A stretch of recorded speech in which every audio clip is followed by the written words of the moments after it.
Dan kita memang mengapa kita larang mencuri rambut? Sekali lagi kita mendahulukan akhlak di atas fikih. Murah itu masalah fikih. Dan kita mendahulukan akhlak dengan tidak melakukannya.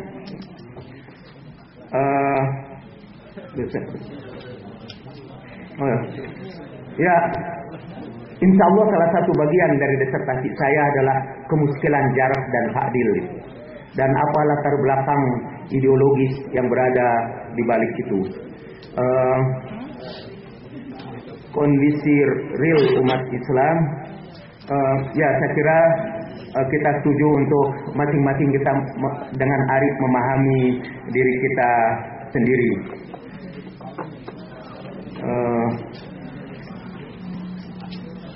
Saya mungkin tidak akan mengomentari pendapat Ahmad Al-Khatib, karena sekali lagi setiap orang boleh mengemukakan pendapatnya. Tadi saya kira sudah saya jawab juga Pak Rauf. Oke. Juga terakhir mungkin dari Ustaz Rahmat bahwa beliau berpendapat Sunni dan Syiah ini sudah tidak bisa lagi bergandengan tangan seperti yang disebutkan oleh Ustaz Quraisy Shihab. Sekali lagi tentu saya menghargai pendapat itu dan saya akan menghargai hak Pak Rahmat untuk menyampaikan pendapat itu. Saya akan mempertahankan pendapat saya mati-matian dan saya juga akan mempertahankan hak Pak Rahmat untuk mempertahankan pendapatnya mati-matian juga. Ya. Dan saya kira itu adalah sikap akademis yang terhormat. Ya, alhamdulillah kita masih ada punya waktu sekitar 7 menit dan kesempatan ini saya akan berikan kepada masing-masing pembicara untuk memberikan closing statement. Ya, dengan sangat menyesal tadi sebenarnya dimungkinkan 10 pembicara tadi, tetapi karena sesi bertanya dari seluruh sudah saya tutup, maka berikut ini saya akan berikan waktu khusus kepada para pembicara. Pertama kepada Ustaz Ahmad Abdurrahman untuk memberikan closing statement-nya, kemudian seterusnya kepada Profesor Dr. Kiai Haji Jauddin Rahman Ahmad SMNC untuk juga memberikan closing statement-nya. Dan setelah itu saya akan kembalikan ke Direktur Pasar Sarjana UIN. Saya persilakan. Baik, saya minta tambahan 1 menit tadi karena Kang Jal juga 1 menit gitu ya.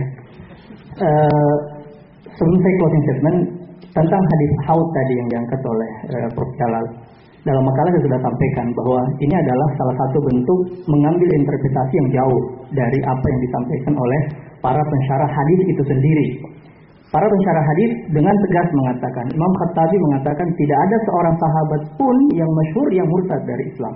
Itu jelas itu dalam Fathul Bari disebutkan itu. Kemudian Ibnu Hajar mengatakan kemungkinannya banyak, kaum munafik, orang Jufatul Arab, orang-orang Arab Badui yang memang di saat itu mereka datang ketemu dengan Nabi dan Nabi kenal. Tapi mereka memang berbalik, seperti yang ayat yang diangkat tadi, wa min ahli Madinati maradu 'alan nifaq. Memang ada orang munafik di kota Madinah, tetapi saya ingin tegaskan bahwa Abu Bakar tidak murtad, Umar tidak murtad, Utsman tidak murtad, Ali radhiyallahu apalagi karena orang Syiah juga mengakui. Begitu juga dengan sahabat-sahabat yang lainnya radhiyallahu anhum ajmain. Ini kita ingin tegaskan supaya apa? Jangan sampai kita berkutat bahwa hadis haud ada, kalau begitu sahabat pada murtad, oh Abu Bakar murtad, Umar murtad dan sebagainya. Ini adalah interpretasi yang bagi kita adalah sesuatu yang jauh. Konsisten saya adalah bahwa kita berharap karya-karya dan tulisan-tulisan yang dilempar kepada masyarakat itu hendaknya menjadi pencerdasan bagi masyarakat. Gunakan metodologi yang baik sesuai dengan yang kita dapatkan. Kemudian jangan dipotong-potong itu teks-teks para ulama kita. Berikan pemahaman yang benar kepada masyarakat. Kalau kita mau menyampaikan dengan baik apa yang menjadi pemikiran kita, fair.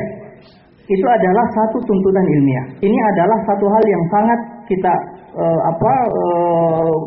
kita tandai dari buku-buku, mohon maaf Kang Jalal, memang seperti itu, bahwa bukan hanya di satu buku. Jadi seakan-akan memang menjadi satu kebiasaan dan itu adalah metodologi, dipotong-potong dan sebagainya.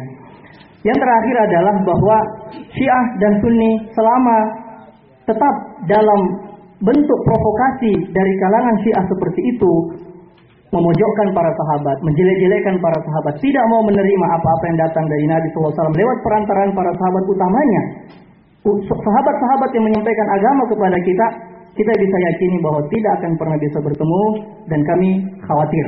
Itu yang kami tutup makalah kami tadi ini, bahwa kami khawatir ke depan konflik ini akan kita susah kendalikan. Maka dari itu, rekomendasi saya secara pribadi adalah mohon hentikan perayaan dan peringatan Hari Asyura, hentikan peringatan 40 hari kematian Imam Hussein, dan insya Allah kita bisa berjalan berdampingan dan beriringan selama tidak saling mengganggu, sebab itulah yang menjadi pemicu. Wallahu a'lam. Wassalamualaikum warahmatullahi wabarakatuh. Waalaikumsalam warahmatullahi wabarakatuh. Selanjutnya saya persilakan pada informan Profesor Dr. Kiai Haji Jalauddin Rahmat, MSc. Silakan. Satu, saya akan mengomentari tadi penafsiran Ibnu Hajar Al-Asqalani dan sebagainya disebut oleh dari setiap ulama tentu berhak memberikan penafsirannya masing-masing.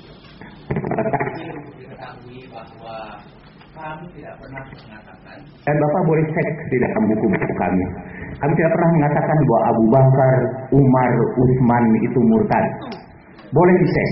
Itu adalah penafsiran bapak-bapak ketika membaca buku saya. Jadi ketika disebutkan bahwa dalam hadis itu disebutkan para sahabat murtad dengan kemurtadan yang sejauh-jauhnya dan tidak selamat dari mereka kecuali hanya sekelompok kecil saja. Itu bunyi hadis, titik. Dan dari hadis itu Bapak boleh mengembangkan penafsiran masing-masing dan saya menghormati penafsiran itu. Yang kedua, saya kira apa yang harus kita lakukan sekarang ini adalah sekali lagi mengeksplor argumentasi kita. Dan informasi sekarang sudah terbuka kepada kita seluas-luasnya. Dan marilah kita bantah satu argumen dengan argumen lagi secara tertulis, sehingga khazanah pemikiran Islam menjadi lebih kaya di negeri ini. Saya melihat pemikiran tadi Bapak ahli hadis itu sangat bagus, dan mungkin analisisnya itu akan saya masukkan di situ paling tidak dalam catatan kaki. Memberikan hak yang fair untuk setiap orang menyampaikan perspektif penafsiran mereka. Dan terakhir, saya kira di antara saling menghormati di antara kita ialah saling menghormati upacara agama masing-masing. Ya. Saya kira itu aja cukup. Alhamdulillah, terima kasih kepada kedua pembicara, khususnya hadirin hadirat yang telah dengan bersabar dan penuh dengan pengertian untuk memberikan kesempatan kepada saya mengendalikan jalannya dialog atau perdebatan ini. Terakhir, sebelum saya kembalikan kepada Direktur Pasar Sarjana UIN, saya hanya mau mengatakan begini, bahwa dalam pembicaraan tadi begitu banyak ada sudut pandang yang mengemuka. Yang perlu adalah bahwa dari berbagai sudut pandang itu hendaknya kita tidak mencari-cari siapa gerangan yang tersudut dalam berbagai sudut pandang ini. Karena menurut nalar intelektual kita agar bisa dapat memahami tanpa perlu menghakimi. Berkaitan dengan sahabat, saya tutup acara ini dengan sebuah joke. Al-Kisah ketika Presiden Husni Mubarak menjelang mundur, dia mengumpulkan segenap para jenderalnya. Dan dia berkata, "Wahai para jenderalku, siapa gerangan yang paling berani, saya atau Nasser?"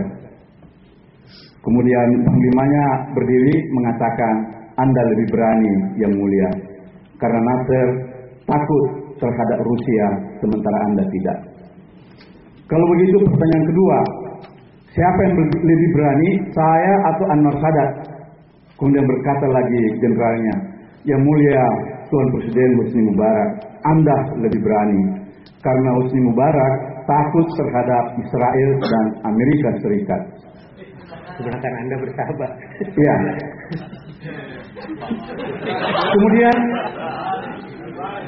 ya, jadi Anwar Sadat generalnya mengatakan Anda lebih berani karena Anwar Sadat takut